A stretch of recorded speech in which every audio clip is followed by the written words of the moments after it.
Режем тунх-тунх-тунх сахур из дерева. Лишнюю длину отпиливаем. Тунх-сахур, бля! Ножом за лубком начинаем строгать со всех сторон. Блядь, пальчик!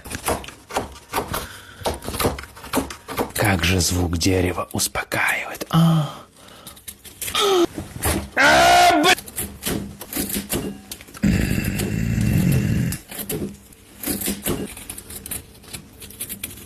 Получился цилиндр. Тунх-сахур уже рядом. Убираем фаски для плавности. Аккуратно рисуем этого парня. Ну что это такое? И полукруглой стамеской начинаем резать носик. Дерево — это не сталь и не глина. Приварить, прилепить — тут все осторожно. Не торопимся и режем нос. Режем глаз. Режем тунх-тунх-тунх.